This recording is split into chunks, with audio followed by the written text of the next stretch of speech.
James Gunn teases Peacemaker Season 3, keeps Season 2's last episode secret, linking it to DCU and multiverse arcs. Welcome to Stats In. If you're just joining us, please subscribe and don't forget to turn on notifications bell for more video. Please like, share and subscribe for more. James Gunn is deliberately holding the last 3 episodes of Peacemaker Season 2 back from critics, and he's been blunt about why. Only episodes 1 to 5 were screened for a select few, and the rest are being kept tightly under wraps to avoid leaks. Well, the guy's worried spoilers will ruin the payoff. Simple as that. James Gunn just teased the possibility of a Peacemaker Season 3, and we are already buzzing. While speaking to Extra TV, Gunn opened up about the new direction in the DCU and casually floated more Peacemaker stories on the horizon. He said, "Between the Suicide Squad, Peacemaker Season 1, Peacemaker Season 2. Are we going to make it a quadrilogy? Probably. We'll see." Well, that one line sent speculation into overdrive. While Season 2 hasn't even landed yet, the early reviews have already given their verdict, including our very own review. Moreover, viewers are betting on the show's wild tone, John Cena's magnetic lead turn, and Gunn's plan to expand DC vision. With chatter about bigger crossovers and new surprises heating up online, fans are eagerly waiting to see what's in store for Peacemaker Season 2. Moreover, he's particularly serious about secrecy. Gunn emphasized, "I'm keeping them close to the chest. I won't even let my publicists see them. That's the God's honest truth." Honestly, that level of control tells you he trusts very few people with the ending. It also signals confidence. If the finale didn't matter, why the cloak and dagger? Gunn joked about the options, saying, "Via Games Radar. It could mean they're terrible. That is one option. Or it could mean that there's a lot of major twists and turns in the last 3 episodes." He further admitted that things had already leaked despite precautions. That's exactly why he's extra careful this time. He doesn't want even casual plot crumbs floating around social feeds ahead of the finale. Peacemaker Season 3 could take the show in bold, fresh directions. With Season 2 returning to HBO on August 21st, James Gunn has already hinted that the series will lean heavily into the multiverse, but not like any other superhero story. Unlike shows such as The Flash, which use alternate dimensions for battles and spectacle, Peacemaker's version is deeply personal. Moreover, he's particularly serious about secrecy. Gunn emphasized, "I'm keeping them close to the chest. I won't even let my publicists see them. That's the God's honest truth." Honestly, that level of control tells you he trusts very few people with the ending. It also signals confidence. If the finale didn't matter, why the cloak and dagger? And Season May 3rd continue this trend, using alternate dimensions to challenge the team while keeping character development front and center. Fans can likely expect many adventures, heartfelt moments, and clever nods to the broader DCU, all without losing the core charm of John Cena's titular hero. Gunn explained, "Via Games Radar. It's not a multiverse with all these different permutations.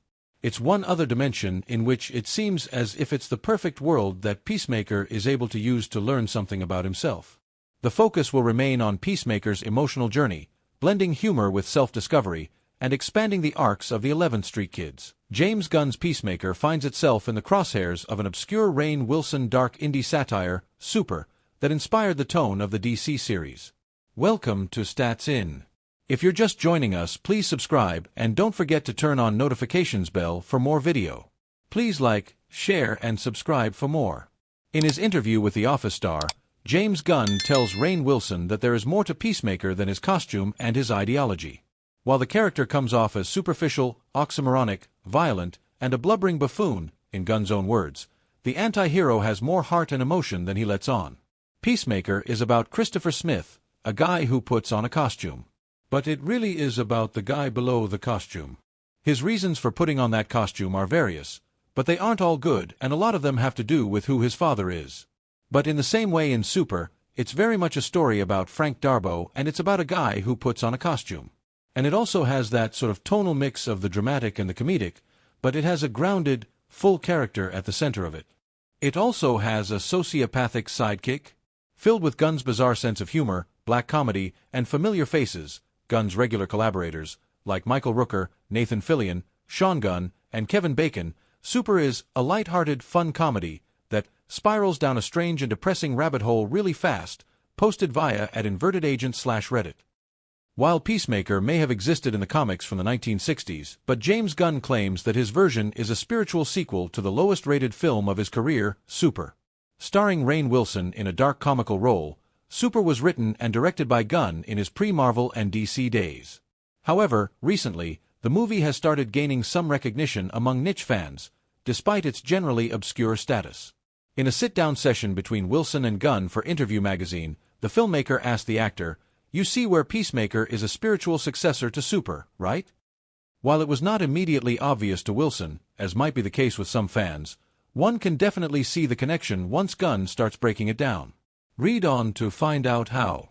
While most of James Gunn's superhero films gained box office recognition and critical acclaim since his Marvel era, it is important to focus on the dark indie dramas that help refine his big-budget vision later on.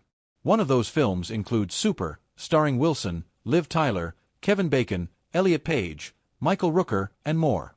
But his foray into the superhero genre began as early as 2000 with The Specials, starring Rob Lowe, Thomas Hayden Church, and Judy Greer. Like most of his early films, The Specials was an experiment in low-budget indie production that gained a minor cult following before receding into oblivion. In an interview with GQ, Gunn further claimed, "Super obviously didn't set the world on fire. It wasn't a big box office hit. It's still one of my favorite movies, and, ironically, my lowest-rated film on Rotten Tomatoes. Think Super definitely set me up for what I'm doing now, because I think it was one of the things that Marvel saw where they wanted me to do Guardians of the Galaxy." In Super, Wilson plays a pipe-wrench-wielding crime fighter who generally comes off as a loser. He calls his superhero alter ego the Crimson Bolt, who, like Peacemaker, is initially seen as a violent psychopath, but public opinion of him begins to shift the more people get to know his motivations and cause. The film becomes even more similar to Peacemaker in terms of its unhinged superhero sidekick, as Gunn mentions. Elliot Page, a comic store clerk, steals the spotlight as the sociopathic Bow Tie, who reflects Freddie Stroma's vigilante in more ways than one. It is also worth noting that Peacemaker's famous dance sequence intro was directly inspired by the one from Super. Have you watched Super yet? Share what else struck you as similar between the film and John Cena's DC series in the comments below. More widely known than The Specials and Super was the James Gunn-produced Brightburn that premiered in 2019 and starred Jackson A. Dunn, Elizabeth Banks, David Denman, and Jennifer Holland. Brightburn, often classified as a sci-fi horror, is a direct antithesis to Superman and depicts what could go wrong in a world where the Kryptonian god did not use his powers for good, instead harboring dark intentions.